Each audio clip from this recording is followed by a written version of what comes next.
ನಾವು 20 ಬರ್ಕೊಟ್ಟಿರ್ತೀವಿ. 3 ದಿನಕ್ಕೆ ಜ್ವರ ಕಡಿಮೆ ಆಗುತ್ತೆ. ದಯವಿಟ್ಟು ಬಿಸಾಕಿದ್ರು ಪರವಾಗಿಲ್ಲ, ನಿಲ್ಲಿಸಿ, ತಗೊಳಕ್ ಹೋಗ್ಬೇಡಿ.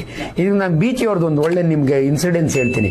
ಬೀಚಿಯವರು ಬರಹಗಾರರು ಎಷ್ಟು ಚೆನ್ನಾಗಿ ಹೇಳಿದ್ರು ಅಂದ್ರೆ ನನ್ಗೆ ಅವಾಗ ಎಷ್ಟು ಖುಷಿ ಅನಿಸ್ತು ಅಂದ್ರೆ, ನೋಡಿಯಪ್ಪ ನಿಮಗೆ ಕಾಯಿಲೆ ಬಂದ್ರೆ ಡಾಕ್ಟರ್ ಹತ್ರ ಹೋಗಿ, ಯಾಕಂದ್ರೆ ಡಾಕ್ಟರ್ ಬದುಕಬೇಕಲ್ಲ. ಅವ್ರು ಪ್ರಿಸ್ಕ್ರಿಪ್ಷನ್ ಕೊಡ್ತಾರೆ, ಮೆಡಿಕಲ್ ಸ್ಟೋರ್ನಾಗ ಹೋಗಿ ಕೊಂಡ್ಕೊಳ್ಳಿ, ಯಾಕಂದ್ರೆ ಮೆಡಿಕಲ್ ಸ್ಟೋರ್ನ ಬದುಕಬೇಕಲ್ಲ. ಹಂಗೆ ನೀವು ಮನೆಗೆ ಗೊತ್ತಾ ದಾರಿ ಒಳಗೆ ಕೊಂಡುಕೊಂಡ ಮಾತ್ರೆಗಳನ್ನ ಮೋರಿಗೆ ಬಿಸಾಕಿ, ಯಾಕಂದ್ರೆ ನೀವು ಬದುಕಬೇಕಲ್ಲ ಅಂತಾರೆ.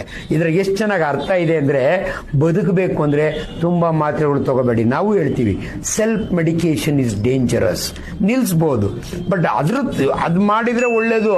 ಬಟ್ ಜನ ಏನ್ ಮಾಡ್ತಾರೆ ಗೊತ್ತಾ, ತಿಂತಾನೇ ಹೋಗ್ತಾರೆ, ವಾಸಿ ಆದ್ಮೇಲೆ ತಿಂತಾರೆ, ಒಂದ್ ವಾರ ಆದ್ಮೇಲೆ ತಲೆನೋವು ಬಂದ್ರೆ ತಿಂತಾರೆ. ಸೆಲ್ಫ್ ಮೆಡಿಕೇಶನ್ ಬಹಳ ಜನ ನಮ್ಮ ಅಲೋಪತಿ ಡ್ರಗ್ಸ್ಗೆ ತುಂಬಾ ಸೈಡ್ ಎಫೆಕ್ಟ್ ಅಂತಾರೆ. ನನಗದು ಗೊತ್ತಿರುತ್ತೆ. ನಾನು ಪ್ಯಾರಾಸಿಟಮಾಲ್ ತಗೊಂಡ್ರೆ ಅಂದ್ರೆ ಕ್ರೋಸಿನ್ನು ಅದು ತಗೊಂಡ್ರೆ ಲಿವರ್ಗೆ ಸೈಡ್ ಎಫೆಕ್ಟು, ಡೈಕ್ಲೋಫೆನಕ್ ತಗೊಂಡ್ರೆ ಕಿಡ್ನಿ ಸೈಡ್ ಎಫೆಕ್ಟ್, ಇವೆಲ್ಲ ನಮ್ಗೆ ಗೊತ್ತಿರುತ್ತೆ. ಎಷ್ಟು ಕೊಡಬೇಕು ಅಷ್ಟೇ ಕೊಡ್ತೀವಿ. ಸೊ ನೀವು ಕೇಳಿದ ನೇರ ಪ್ರಶ್ನೆಗೆ ನೇರ ಉತ್ತರ, ನಿಮ್ಮ ಜ್ವರ ನಿಂತೋದ್ರೆ, ತಲೆನೋವು ನಿಂತೋದ್ರೆ ಡೋಂಟ್ ಟೇಕ್. ಬಟ್ ಆಂಟಿಬಯೋಟಿಕ್ಸ್ನ ಅರ್ಧಕ್ಕೆ ನಿಲ್ಲಿಸಬಾರ್ದು, ಯಾಕಂದ್ರೆ ರೆಸಿಸ್ಟೆಂಟ್ ಬಗ್ಸ್ ಅಂತ ಆಗುತ್ತೆ. ಇವಾಗ ಥ್ರೋಟ್ ಇನ್ಫೆಕ್ಷನ್ಗೆ ನಾನೊಂದು ಆಂಟಿಬಯೋಟಿಕ್ ಕೊಟ್ಟಿರ್ತೀನಿ, 5 ದಿನ ತಗೋಂತ.